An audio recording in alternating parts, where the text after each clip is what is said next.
The smell reaches me before I open my eyes.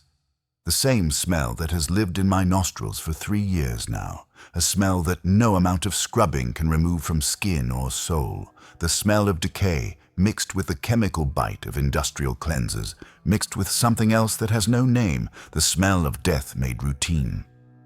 I wake in my hab unit, a box carved from rockcrete and stacked 12 high, with hundreds of others just like it.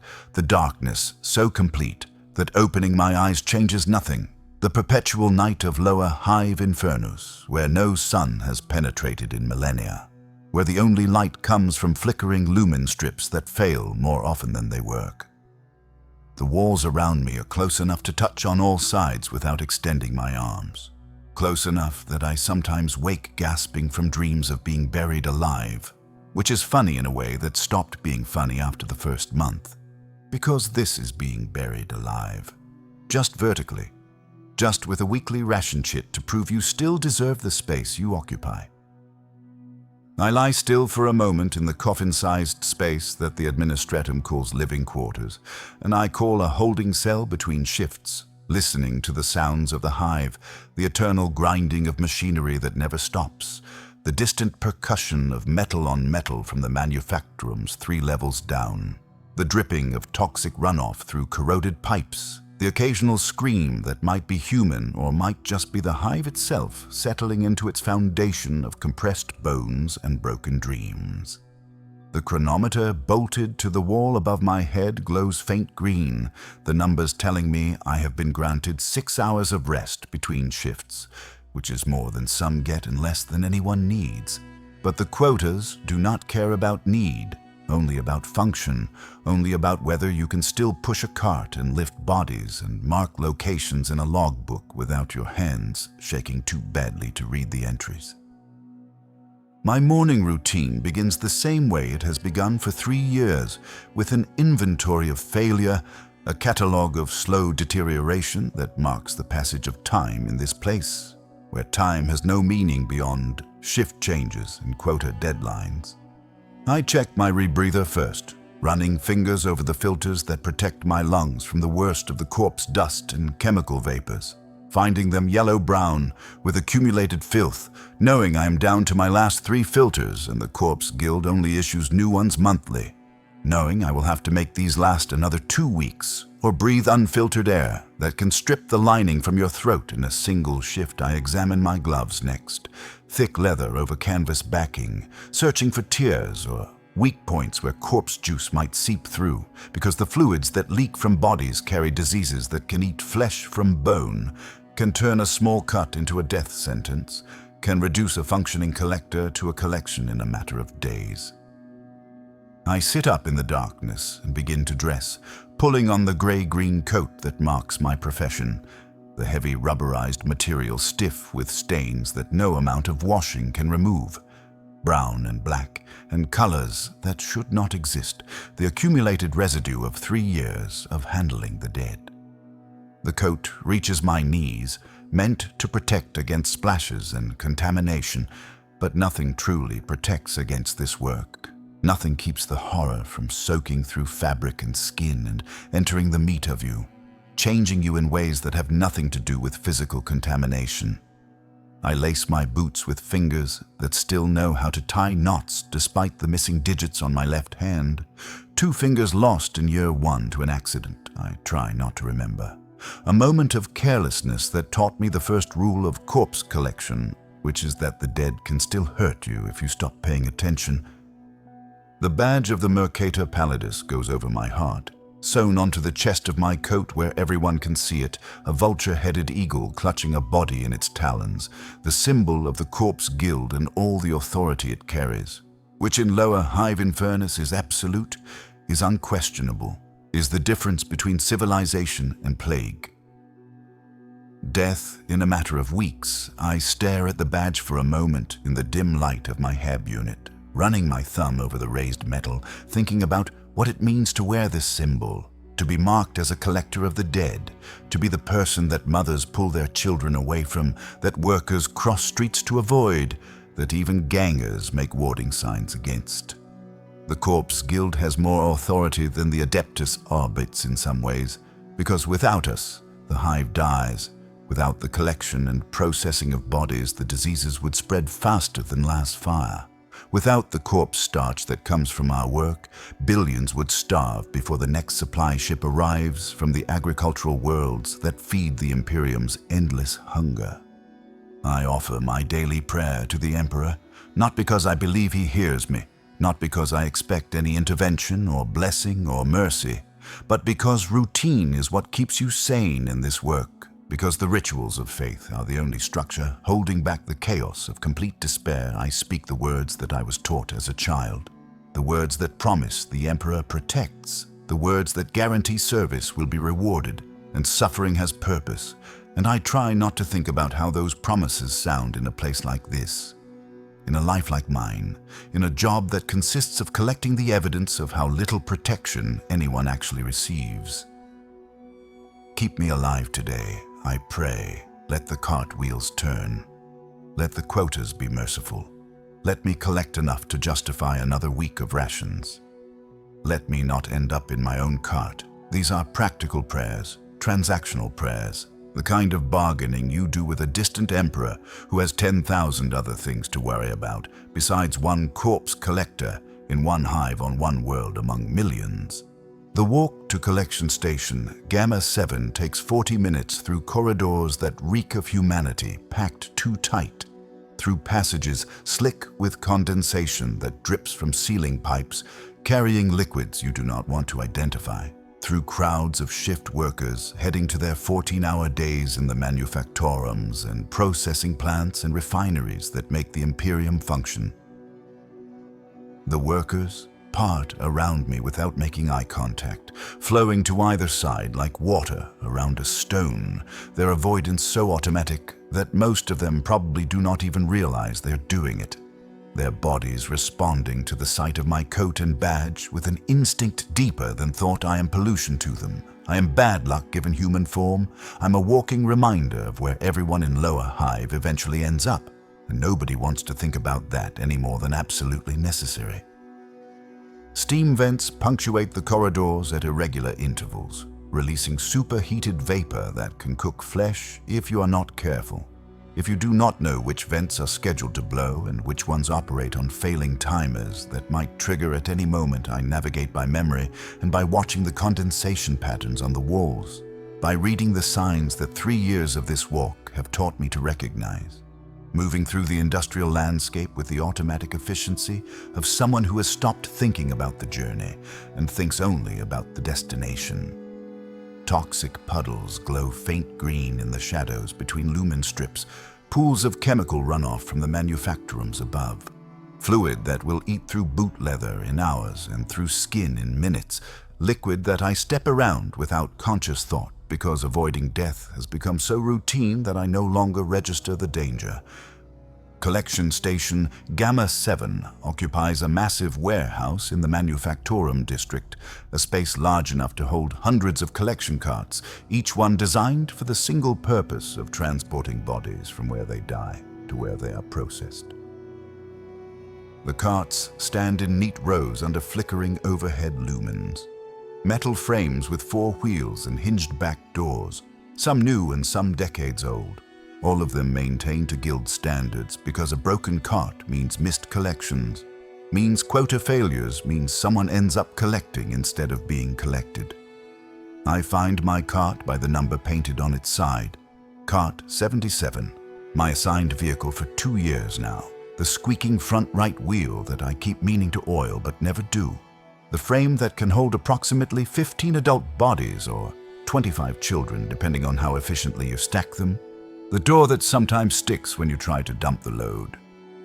The cart mistress sits behind a desk made from scrap metal and broken machine parts. A woman who has been doing this work for 30 years, who has lost her left eye to corpse dust infection and 3 fingers to various accidents, whose voice comes out in a rasping whisper from lungs that have inhaled too much death over too many years.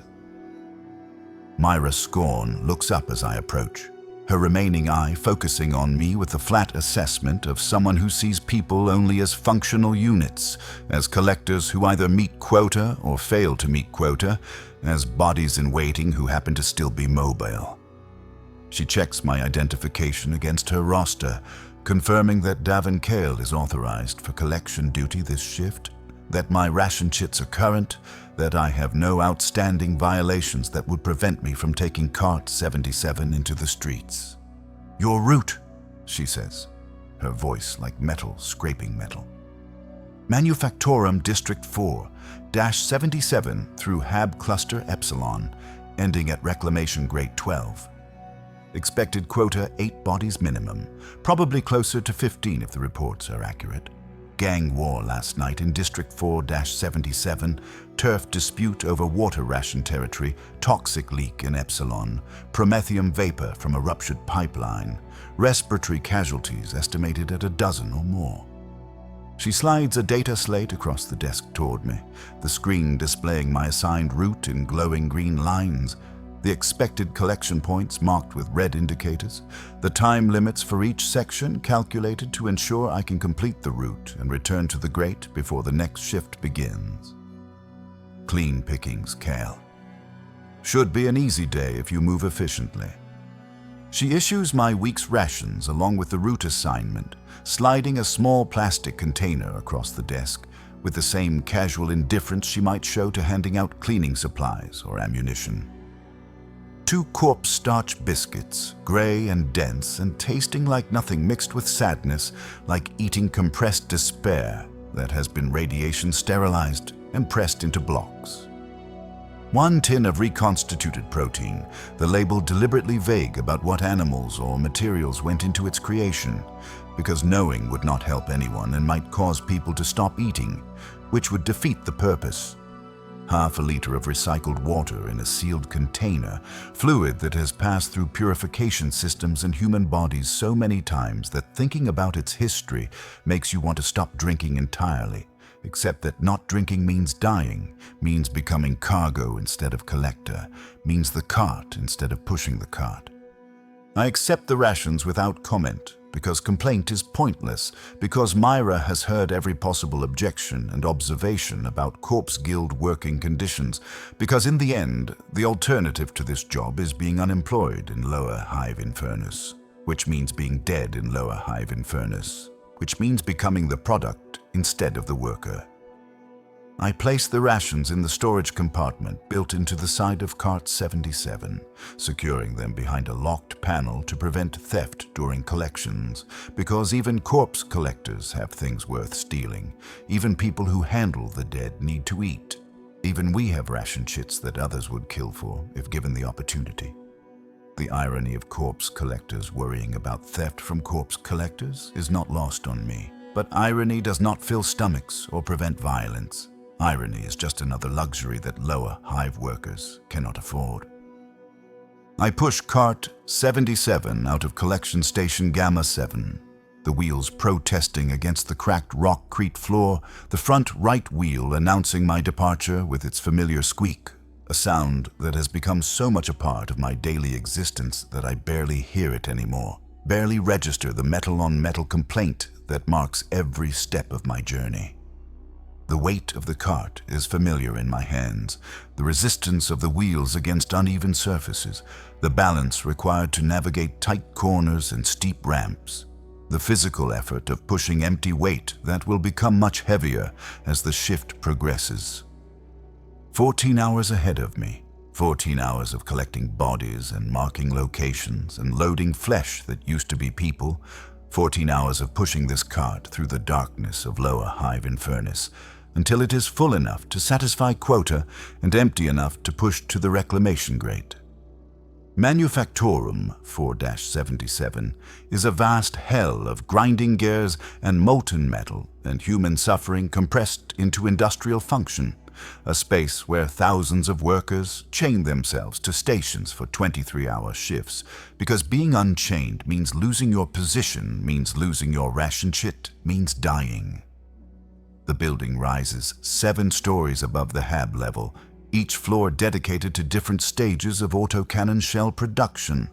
The machinery never stopping, the output never slowing, the demand for ammunition always exceeding the supply, because there is always another war, always another front line, always another world that needs the products of this suffering to maintain its own survival. I push my cart through the main entrance, the heat from the forges hitting me like a physical wall, the temperature inside Manufactorum 4-77 at least 30 degrees higher than the corridor outside. Hot enough that workers collapse regularly from heat exhaustion. Hot enough that dehydration kills almost as many people as industrial accidents. A foreman flags me down before I am 10 steps inside, a man with augmetic eyes and a voice that has to shout to be heard over the machinery, waving me toward a loading area where 3 bodies lie covered with tarpaulins that do nothing to hide what is underneath. "Got 3 for you," he yells. Sorting machine malfunction on floor 3. Happened about 2 hours ago. We have replacement workers in position already, but the bodies need to be cleared before next shift. The foreman checks something on a data slate he carries, marking the deaths in whatever system the Manufactorum uses to track personnel losses, probably comparing the cost of the lost workers against the cost of repairing the machine that killed them, calculating whether it makes more economic sense to fix the equipment or just accept a certain percentage of casualties as operational overhead. I pull back the tarpaulins one at a time, documenting what I find with the clinical detachment that 3 years of this work has made automatic, has made necessary, has made possible. Worker number 47,821, the ID number stamped on a metal tag around her neck. A woman who might have been 25 or might have been 40, because lower hive living ages people in ways that make chronological age meaningless, crushed from the waist down when a sorting arm malfunctioned. Her lower body compressed into something that barely resembles human anatomy. The bones shattered and the organs ruptured and the blood still pooling under the tarpaulin in a spreading stain that will need to be cleaned before next shift. Worker number 47,829, a man impaled through the chest by flying debris, a piece of metal shrapnel that punched through his rib cage and emerged from his back, killing him so quickly that his face still shows surprise, still shows the moment of realization that something had gone terribly wrong. Worker number 47,830, a child no older than 12, small enough to reach into the narrow gaps in the machinery where adult hands cannot fit, employed because his size makes him economically valuable in a system that measures value only in production. Efficiency, the child's skull is caved in on one side, struck by something heavy and moving fast, the damage catastrophic enough that death would have been instant, which is perhaps the only mercy in this entire situation.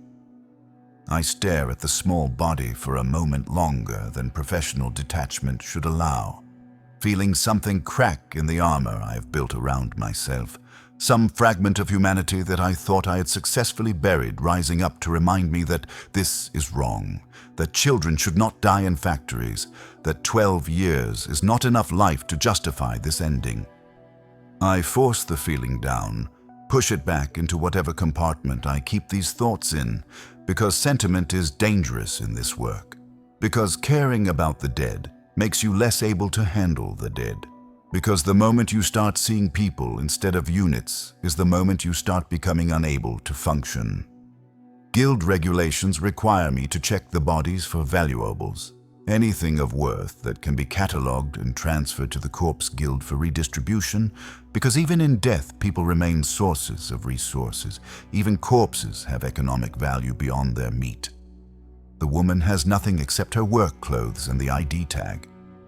The man has a small knife in his boot, cheap metal that I log in my record book, marking its serial number and location found. The child has nothing at all, owned nothing, carried nothing, died with nothing except the work clothes that are now soaked with his blood. I load the bodies into cart 77 with the efficiency of long practice, lifting the woman first because she is heaviest, the dead weight of a human body always surprising no matter how many times you experience it, The way flesh gives and shifts under your hands, the sounds of air escaping from lungs and fluids moving inside chest cavities, the absolute awkwardness of carrying something that used to move itself but now requires external force to go anywhere. The man goes in next, the metal shrapnel still protruding from his chest, because removing it is not part of my job description.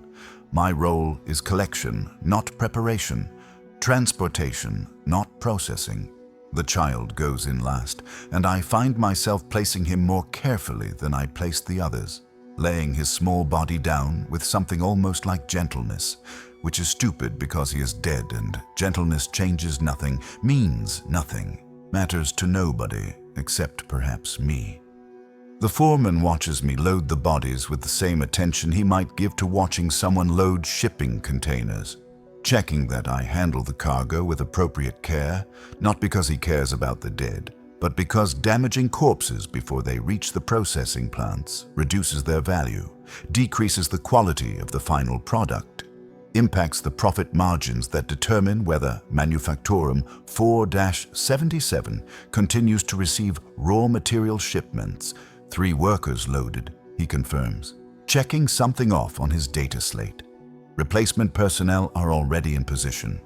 Production losses have been minimized. Your collection has been logged with the administratum. He turns away before I can respond, not because he is being rude, but because there is nothing more to say, because the transaction is complete, because the line must continue moving, and standing here talking to a corpse collector wastes time that could be spent supervising production. I push my cart back into the street. The weight now noticeably different, 3 bodies adding maybe 200 kilograms to the load. The wheels protesting more loudly against the uneven rockcrete, the front right wheel's squeak becoming more pronounced as it bears the additional burden. The smell inside the cart is already starting to build. Even through my rebreather, I can detect the iron scent of blood mixed with the chemical smell of factory lubricants. The beginning of the decay process that accelerates in the heat of lower hive. Bodies breaking down in the toxic atmosphere at rates that would surprise people who live in places with functioning environmental controls. I have 7 more locations to visit before this shift is complete. 7 more collection points marked on my route map. 7 more opportunities to fill cart 77 to quota and justify another week of survival. The hab clusters are endless identical corridors carved into the rockcrete foundation of Hive Primus. Thousands of units stacked vertically and pressed horizontally until the very concept of personal space becomes meaningless. Millions of people existing in a volume of space that was designed for thousands. The overflow of humanity that results when a planet becomes nothing more than a factory complex that happens to employ organic workers. The doors are rusted metal, most of them, the kind that seal with a grinding sound of corroded hinges, the kind that open onto rooms measuring 2 meters by 3 meters that somehow contain entire families. The smell in these corridors is worse than the manufactorum, worse than my cart full of bodies, the smell of humans living too close together without adequate sanitation, the smell of waste and sweat and desperation compressed into an atmosphere that makes breathing feel like drowning. The first body lies outside a hab unit door, an old man collapsed against the wall in a position that suggests he died sitting up, died waiting for something that never came. Died with his hand outstretched toward a door that never opened. I check his pockets according to guild regulations, finding nothing except an empty ration chip holder. The actual chip missing, stolen by someone who decided they needed his food allocation more than he did. This is common in the Heb clusters. Common enough that I do not even bother recording it as suspicious, just mark the cause of death as starvation.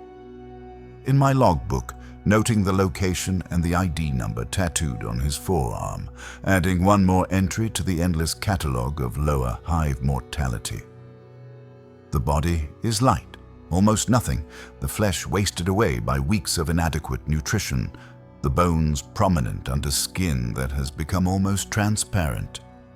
His neighbors have already stripped the body before I arrived, taken his boots, which were in decent condition, and his coat, which still had both sleeves, leaving him in just the thin underclothes that nobody wanted because they were too torn, too stained, too worthless to justify the effort of removing. This is standard practice in the Hab clusters, this efficiency of scavenging, this understanding that the dead have no use for possessions and the living need everything they can get. I feel no anger about this, no sense that the old man has been wronged, because in Lower Hive, in Furnace, waste is the only real crime. Letting usable materials go to the grinders when living people could benefit is the kind of stupidity that only the wealthy can afford. I load the old man into cart 77, his body light enough that I can lift him one-handed, placing him on top of the factory workers. The cart beginning to fill with the architecture of death, layers of bodies stacking according to size and weight distribution. The second body is in an alley between Hab units, a young man with gang tattoos marking his arms and chest, the symbols indicating membership in one of the water ration cartels that control distribution in this sector. His throat has been cut with professional efficiency, a single slash that opened both carotid arteries, death coming in seconds, the blood pooled around him in a dark stain that has already started to dry and crack. This one is fresh, killed maybe 3 hours ago based on the rigor mortis that has not yet fully set in. The body still warm to the touch through my gloves, still close enough to life that I find myself checking for pulse. Even though I can see the wound is fatal, gang violence is so common in Lower Hive that I barely register it anymore. Just note the cause of death in my logbook. Check the body for weapons that need to be confiscated and reported. I find a crude knife strapped to his calf, cheap metal but functional, sharp enough to cut flesh or threaten someone into compliance, the kind of weapon that is technically illegal but practically universal. The knife goes into my confiscation bag, to be turned over to the guilders at end of shift for redistribution or destruction, my responsibility ending at collection, the guild handling whatever comes after a gang member watches me from a doorway 20 meters away, smoking obscura, the drugs making his eyes glassy and unfocused, his attention on me but not in a way that suggests threat, just observation, just making sure I take what I'm authorized to take and nothing more. I do not make eye contact, do not acknowledge his presence, because eye contact invites conversation, and conversation invites trouble, and I have no interest in either. I load the gang member into my cart. With the same efficiency I showed the others, the body heavier than the old man, but still manageable. The weight of someone who ate regularly enough to maintain muscle mass, who had access to better rations than most lower hivers manage. The third and fourth bodies are in a corridor connecting 2 Hab clusters. 2 women who killed each other in a fight over water ration tokens, the most valuable currency in Lower Hive after food chits. The difference between having water to drink and having to buy it from cartels at prices that guarantee slow death by dehydration. They are still clutching each other's throats. Rigor mortis has locked them in their final struggle, fingers wrapped around necks in a grip that death has made permanent. Their faces are purple with strangulation, eyes bulging, tongues protruding, the evidence of their final moments written clearly in flesh that can no longer deny what happened. I have to break their fingers to separate them, applying pressure to the joints until the bones give way, with sounds like dry wood snapping, the sound echoing in the narrow corridor, loud enough that I see movement behind nearby Hab unit doors. Residents checking to see what is happening but not opening their doors, not coming out to investigate, because curiosity in Lower Hive is a luxury that gets people killed. A child watches from a doorway 10 meters away, maybe 6 years old, face expressionless, eyes tracking my movements with the blank attention of someone who has seen this before, who understands that death is routine, that violence is background noise, that bodies in corridors are just part of daily existence. The child does not look scared or sad or disturbed, just looks, just observes, just files this moment away with all the other moments of horror that make up childhood in this place. I finish loading the 2 women into cart 77, arranging them on top of the gang member, the cart getting heavier with each addition, the wheels protesting more loudly against the weight, my arms beginning to feel the strain of pushing what is rapidly becoming a significant load. 5 collections so far, 5 bodies in the cart, 3 more needed to meet minimum quota, with several hours of my route still remaining. The 5th body hangs from overhead pipes in a hab corridor, suspended by electrical cabling that has been wrapped around the neck and tied off to a support beam. A suicide that has been hanging here for days based on the bloating and discoloration. The smell is overwhelming even through my rebreather, the gases of decay escaping through split skin, the process of decomposition accelerated by the heat and humidity of lower hive atmosphere. I climb on top of my cart to reach the cable, using a cutting tool to saw through the thick insulation, the body dropping with a wet sound when the cable finally parts, landing in a heap on the rockcrete floor, fluids leaking from various openings. I dry heave despite myself. 3 years of this work and some things still trigger the reflex, still break through the armor of professional detachment, still remind me that I am human enough to be disgusted by the worst manifestations of death and decay. The body has been hanging here long enough that neighbors have stopped noticing it, long enough that it has become part of the corridor landscape, just another feature of lower hive life that residents learn to ignore because paying attention to every horrible thing would make functioning impossible. I wrap the body in a tarpaulin from my cart's supply locker, more to contain the fluids than out of any sense of dignity, loading the heavy, bloated mass into cart 77 with effort that makes my back complain and my arms shake.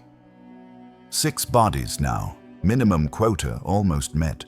The cart heavy enough that pushing it is becoming real work, the wheels leaving tracks in the grime that coats the floor. The front right wheels squeak now a constant companion to my progress through the hive. Hab Cluster Epsilon shows signs of the toxic leak before I reach the actual contamination zone. Residents evacuating the affected corridors, moving to safer areas with the same tired efficiency that marks every lower hive emergency response. People who have learned that the only help they can expect is what they provide themselves. Bodies lie in the corridors where they fell. People who tried to escape but did not make it far enough. Promethium vapor from a ruptured pipeline filling their lungs with compounds that destroy tissue on contact. Respiratory failure that kills in minutes, that offers no mercy and no second chances. The Administratum has marked the affected areas with warning icons, crude red symbols painted on walls to indicate contamination, but nobody needed the warnings. The smell of promethium is unmistakable, is unforgettable, is the kind of thing that makes you understand exactly how quickly death can arrive in this place. I work quickly in the contaminated zone, my rebreather filters providing limited protection against the vapor traces that still linger in the air. My exposure time measured in minutes before I need to evacuate or risk becoming a collection myself. The bodies are already cooling, killed within the last 6 hours based on temperature and rigor, dead long enough that nobody expects rescue, but not so long that decay has made them difficult to handle.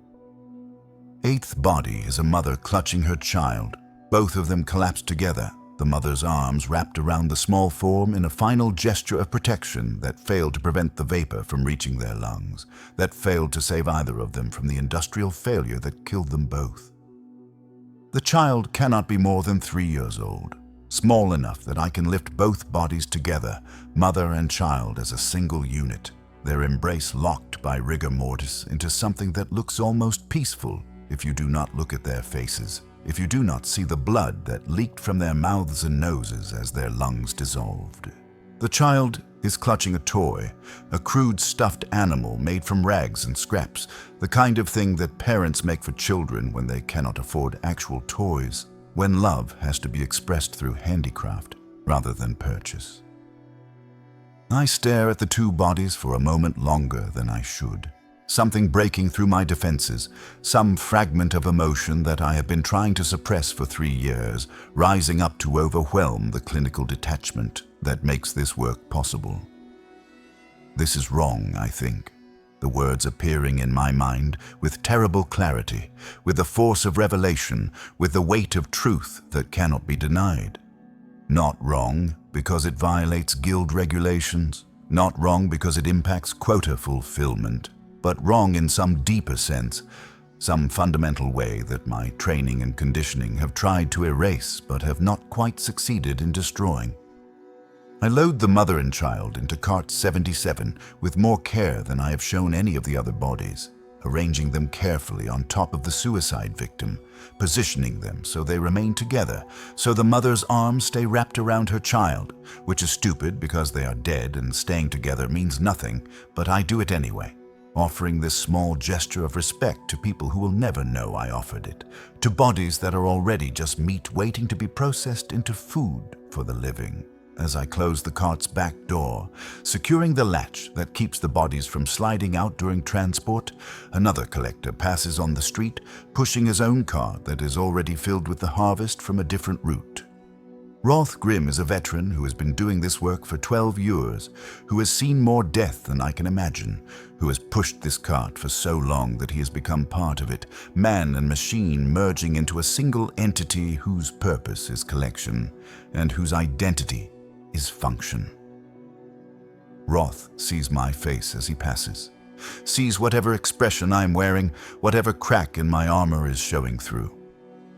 "First month you see bodies," he says, his voice the casual observation of someone stating simple facts. "After a year, you see meat. After 5 years, you see nothing.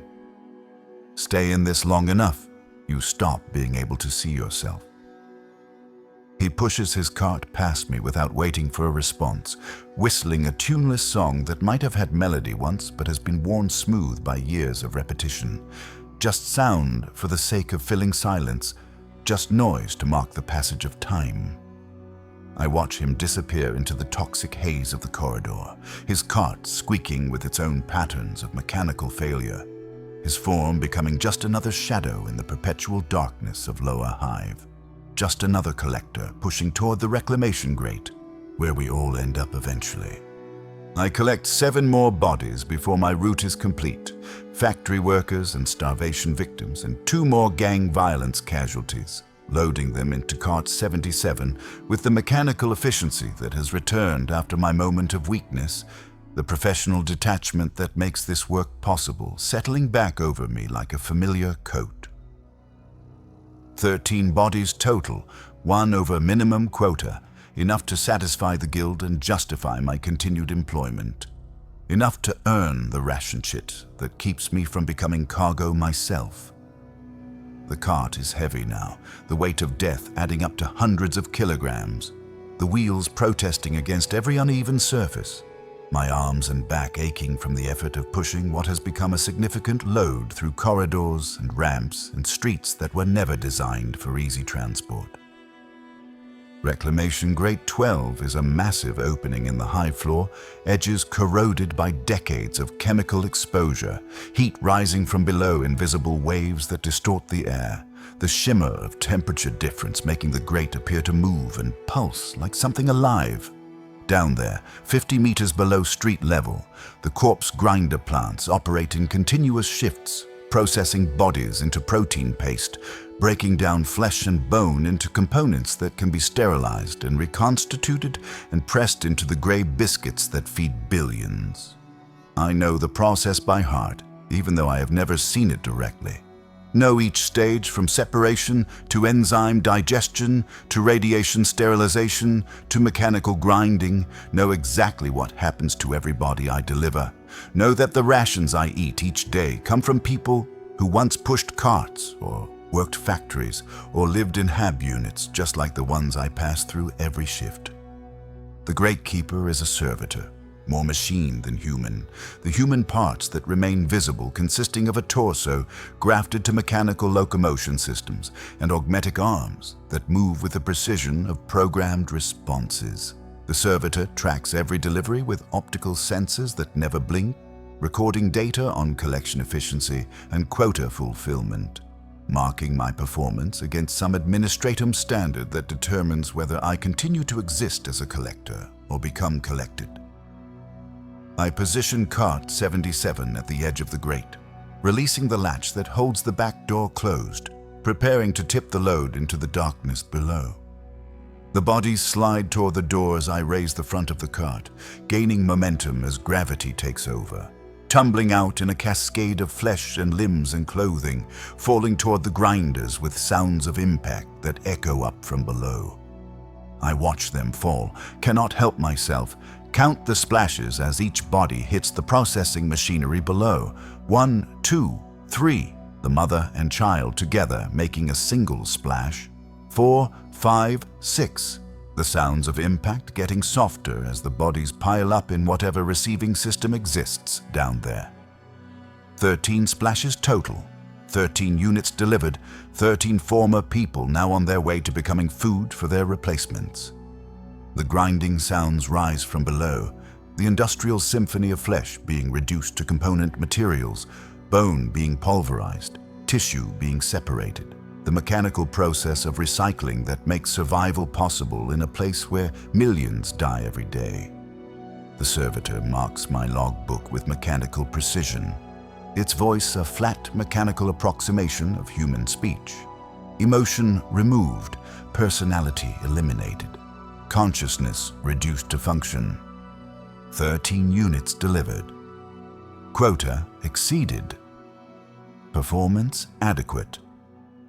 No praise, no acknowledgement of the 14 hours I spent pushing this cart through lower hive collecting bodies. No recognition of the psychological toll, or the physical effort, or the constant exposure to death and decay. Just adequate, just sufficient, just meeting the minimum standard required to continue existing. The servitor hands me a collection chit, a small piece of plastic that proves I fulfilled quota, that justifies the rations I will receive next week, that stands between me and starvation. Without this chit, I do not eat. Simple as that. The economics of survival reduced to a single piece of plastic that measures my worth entirely in terms of how many bodies I delivered to the grinders. I take the chit without comment, place it in my coat pocket next to the empty container that held this week's rations, turn cart 77 around, and begin the long pushback to collection station Gamma 7 to return my equipment and end my shift.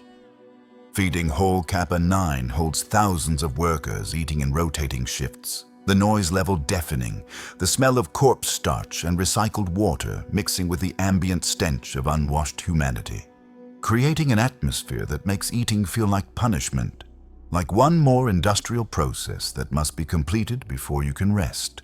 I exchange my ration chit for my meal, sliding the plastic across a counter that has been worn smooth by millions of similar transactions, receiving in return 2 gray biscuits, a bowl of protein slurry, and a cup of water. The food is exactly what I expected, exactly what I've eaten every day for 3 years. The taste of nothing mixed with chemicals, the bland sadness of processed corpses mixed with whatever additives prevent complete taste recognition. I sit at a table with other collectors, the only people who will share space with me, the only workers in lower hive who understand what this job does to you, who know what it means to spend your days handling the dead. Conversation is minimal, because what is there to say? Because we all know what each of us does, because talking about the work just reinforces the horror that we are all trying to forget. For the few hours between shifts, someone mentions a rumor about the pale consorts recruiting new supervisors, about advancement opportunities within the guild for collectors who show consistent performance, about the possibility of moving up from collection to management. Another collector, an older woman named Scylla who has been doing this for 8 years, says she heard the promotion means dispatching other collectors instead of collecting yourself. Managing routes and quotas instead of pushing carts and loading bodies. Different horror. Same result, she says. The observation carrying the weight of experience. The knowledge of someone who understands that advancement in the Corpse Guild is just choosing which kind of death work you want to do. I eat mechanically, fork moving from bowl to mouth without conscious thought. The corpse starch tasting like nothing, like bland cardboard, like sadness compressed into solid form. I know what it is made from. Everyone knows, everyone understands that we are eating our predecessors, consuming the processed remains of people who once sat in these same halls, eating these same meals. But hunger is hunger, and survival is survival, and the alternative to eating corpse starch is starving to death, which just means becoming corpse starch faster. Around me, thousands of others eat identical meals, participate in the same recycling system, contribute to the same closed loop that defines lower hive existence.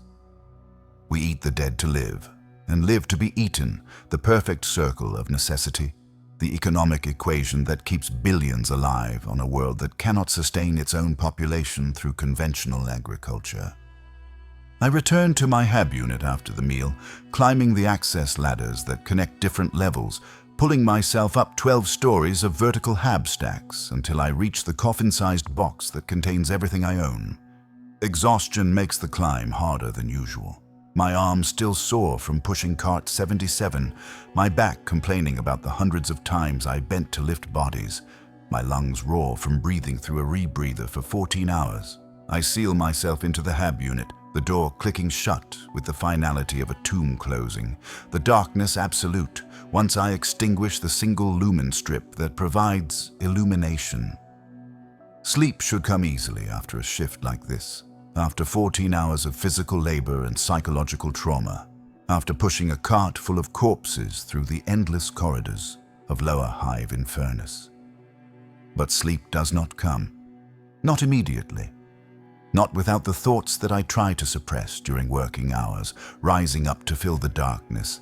I lie in my coffin-sized box, listening to the sounds of the hive, the eternal grinding of machinery, the distant screams that might be human or might be structural, the drip of toxic condensation through corroded pipes. I think about the mother and child, about the way she held him even in death, about the stuffed toy clutched in small dead hands, about the complete uselessness of love in a place where industrial accidents kill thousands every day without consequences or investigations or changes to safety protocols.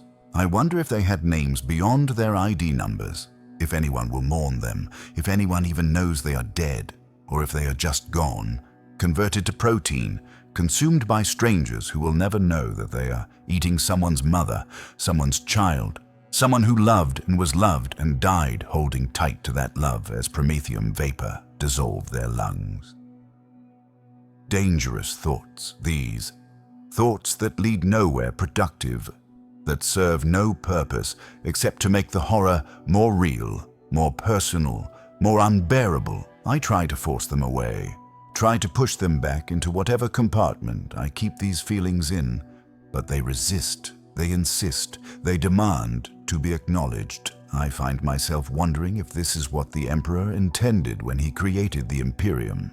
Not the grand vision described in sermons and propaganda, but this specific reality, this exact system where billions of humans exist only to process their own, dead into food, where collection and consumption and death are the only certainties, where the machinery of survival requires exactly this level of horror to function. Is this worth surviving, I wonder? The question appearing in my mind with the force of heresy, with the weight of doubt that could get me executed if spoken aloud. Is living like this better than dying? Is pushing a cart full of corpses for years until you end up in the cart better than ending it quickly? Is this existence what the Emperor protects us for? But even as I think these things, I know the answer, know it with the certainty of animal instinct, know it with the part of me that refuses to die no matter how terrible life becomes. Yes, survival is worth it. Even this survival, even this life, because the alternative is being in the cart, being cargo instead of collector, being processed instead of processing. Every human instinct screams against death, fights to remain alive no matter how bad living becomes, chooses existence over extinction even when existence means this life, even this life, is better than death. The wheel turns, the cart rolls, the quotas must be met, and tomorrow I will wake up and do it all again. Because what choice do I have? Because choice is a luxury for the upper spires. Because down here in lower hive infernus, survival is the only philosophy that matters, the only principle that guides behavior, the only thing that separates us from the bodies we collect. Weeks pass, then months, the days blurring together into a continuous stream of collection and processing and eating and sleeping, the same routine repeated so many times that it stops feeling like repetition and starts feeling like the natural state of existence. Like this is simply what life is. Like there was never any other way and never will be.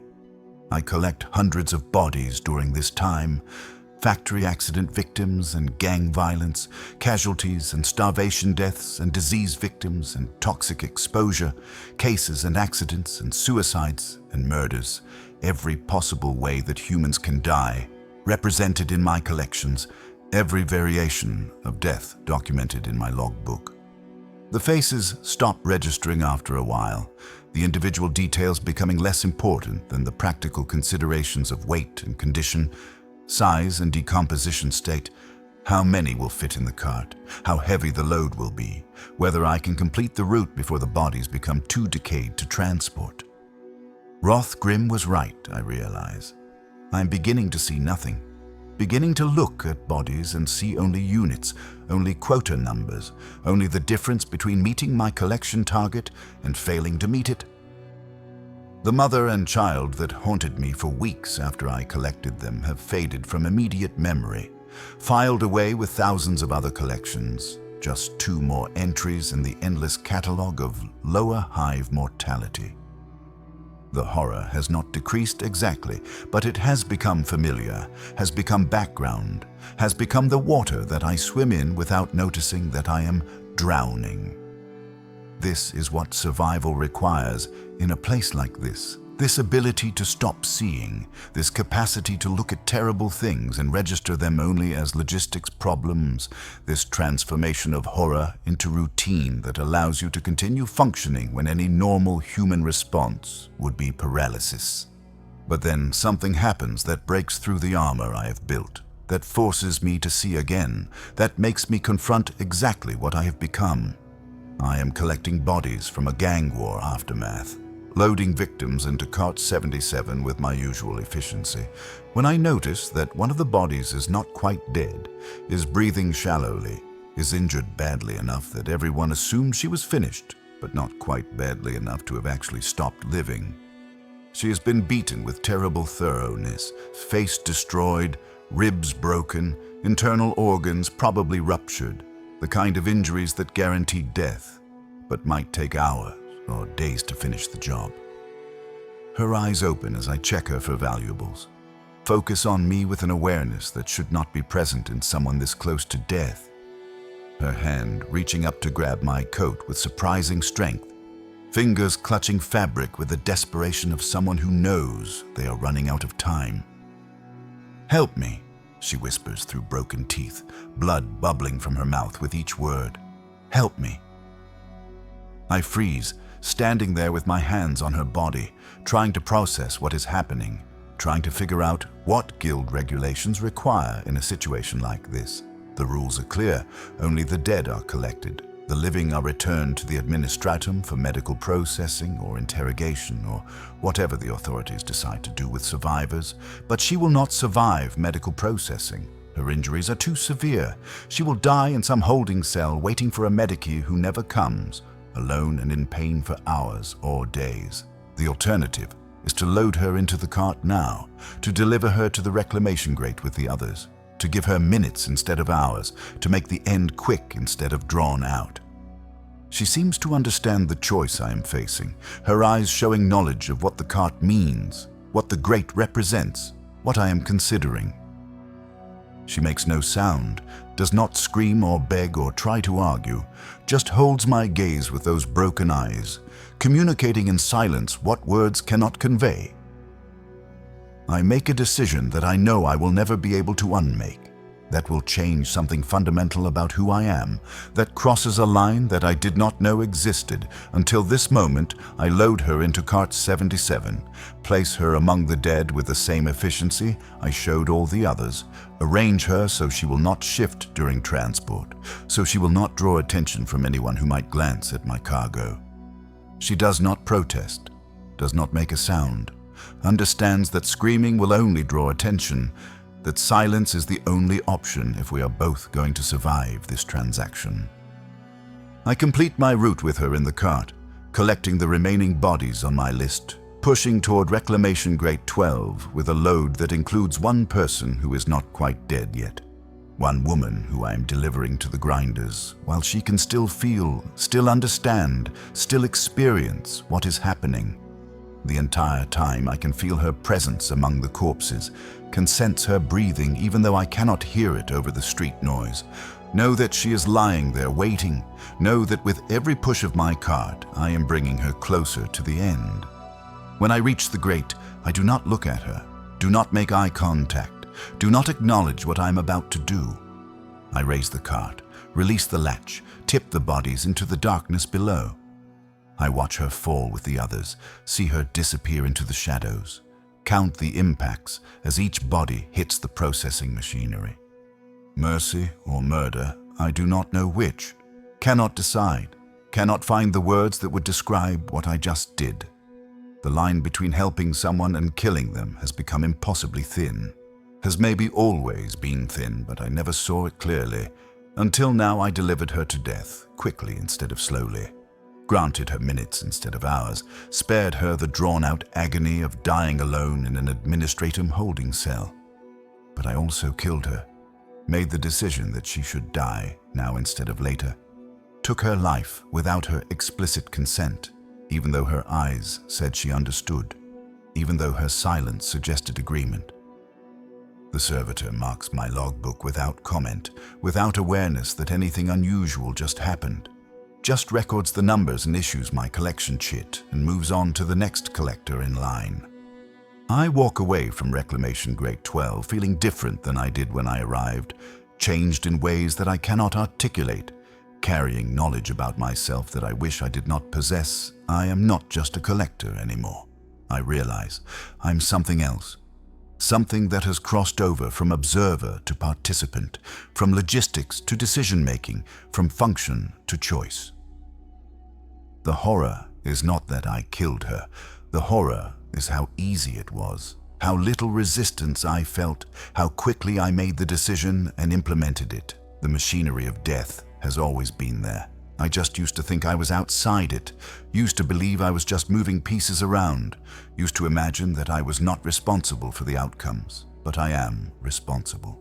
I've always been responsible. Every body I deliver is a choice I made. Every person I put in that cart is someone I decided should go to the grinders. Months pass, then years, the work continuing without change, the quotas always needing to be met, the carts always needing to be pushed, the bodies always needing to be collected. I am in my 7th year of service to the Corpse Guild now. 7th year of pushing cart 77 through the darkness of lower hive infernus. 7th year of loading flesh that used to be people and delivering it to the processing plants I've changed in ways that would be impossible to describe to someone who does not do this work. Changed in ways that make me question whether I'm still human or whether I have become something else, some new category that exists between living and dead, between collector and cargo. I am gaunt now, aged beyond my actual years, missing more fingers from various accidents, my lungs scarred from breathing contaminated air, even through rebreathers, my back permanently bent from years of lifting bodies and pushing carts. The Pale Consort's offer came 6 months ago, the promotion to supervisor that Scylla predicted, the opportunity to advance within the guild structure from collector to manager, from pushing carts to dispatching others to push carts.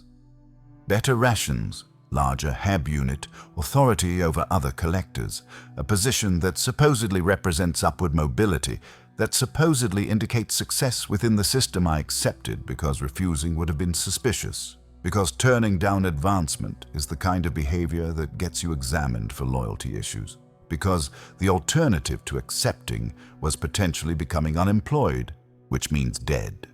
But the promotion changes nothing fundamental, just gives me different responsibilities within the same system, just moves me from one position to another within the machinery of death that defines lower hive existence. I still push a cart sometimes, still go out on collection routes when we are short-handed or when I need to verify quota fulfillment, still handle bodies with the same efficiency I developed over years of daily practice. Maybe I need the work to feel real. Maybe I need the physical contact with death to remember what this job actually means.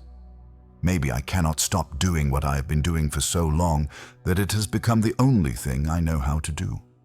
One day, collecting in my old sector, I encounter a new collector, a young man, maybe 19 years old, still traumatized by his first weeks of work, still showing horror on his face when he looks at the bodies, still believing that this feeling will fade, that the work will become easier, that he will adapt and learn to handle it.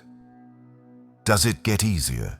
he asks me, his voice carrying genuine hope, genuine belief that there must be some future state where this work does not hurt, where handling corpses does not damage you, where pushing a cart full of dead people becomes just another job. I consider lying to him, consider offering false comfort, consider telling him what he wants to hear instead of what is true. But I find I cannot do it, cannot add false hope to all the other lies that lower hive workers tell themselves to get through their shifts. "No," I tell him, my voice flat, carrying the weight of 7 years of experience. "It gets familiar. That is different."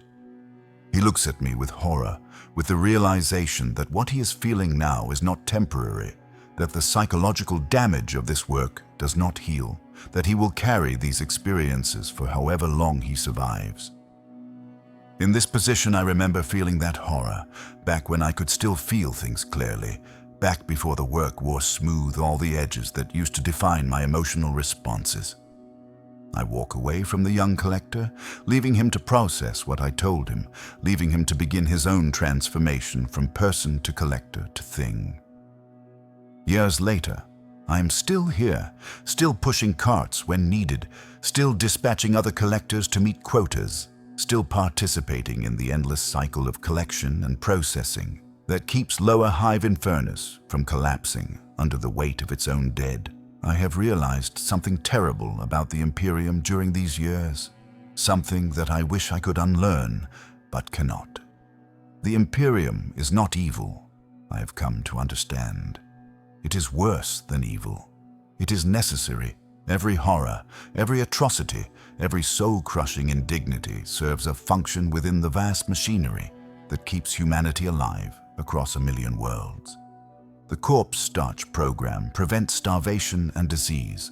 The collection system prevents plague outbreaks. The whole grotesque infrastructure of hive life prevents total collapse into chaos. You cannot rebel against necessity, cannot reform what has already been optimized for survival at any cost, can only serve, endure, and eventually be consumed by the system you served. The corpse grinder, cults, worship death because death is the only certainty in the Imperium, the only promise that is always kept, the only guarantee that transcends rank and position and wealth. Everyone serves, everyone suffers, everyone ends up in the grinders eventually. The only variable is how long you push the cart before you become the cargo, how many years you spend collecting before you are collected. This is the horrible truth that I carry with me every day, the knowledge that makes survival possible and unbearable at the same time. The understanding that allows me to continue functioning while knowing exactly what I am participating in. In the grim darkness of the far future, there is only this, I think, pushing Cart 77 through the perpetual twilight of lower hive Infernus, the wheels squeaking with each rotation, the distant sound of grinding machinery echoing through endless corridors. Endless collection, endless recycling, endless consumption, the wheel turning forever, the cart rolling toward the grate. The quotas always needing to be met. We eat the dead to live, and live to be eaten, the perfect closed loop. The economic necessity, the systematic horror that keeps billions alive by processing billions more. You collect the bodies until your body is collected. That is the horrible truth. That is the only truth. This is life in Lower Hive. This is service to the Imperium. This is what it means to survive in a galaxy that wants you dead. Tomorrow, I will wake up and do it all again. Because what else is there? Because choice is a luxury that I cannot afford. Because this is my function, and I am very good at my function, and being good at your function is all that matters in the end. The Emperor protects, they say, the words empty and meaningless, the promise hollow. But who protects us from the Emperor's protection, from the systematic grinding of humanity into food for itself? From the necessity that transforms horror into duty and duty into identity. Nobody protects us. Nobody can. We are already inside the machine, already part of the grinding, already being processed even as we do the processing. The cart rolls, the wheel turns, the bodies pile up. And somewhere far above, in the upper spires where the wealthy live in ignorance of what their existence demands, the golden light of orbital mirrors shines down on marble floors that have never known blood, on people who will never push carts or load corpses or understand that they are alive because billions die to feed them. The distance between paradise and hell is measured in kilometers, but crossed in consciousness, in the terrible awareness of what survival actually costs, in the knowledge that cannot be unlearned once you have seen the grinders at work. I am Davin Kale, corpse collector in service to the Mercator Pallidus, employee of the Corpse Guild, servant of the Emperor, function in the machine, collector who will be collected, pusher of Cart 77 for 7 years and counting, this is my life, this is my work, this is all I am and all I will ever be until the day my body goes into someone else's cart and I make my final journey to the reclamation grate. The wheel turns, the cart rolls. The quota must be met. The Emperor protects. These are the lies we tell ourselves. These are the truths we cannot speak. These are the words that keep us pushing forward through the darkness, collecting the dead so the living can eat, eating the dead so we can live to collect more dead, the perfect circle of necessity that defines existence in the grim darkness of the far future, where there is only war, only death, only the eternal grinding of humanity into food for itself.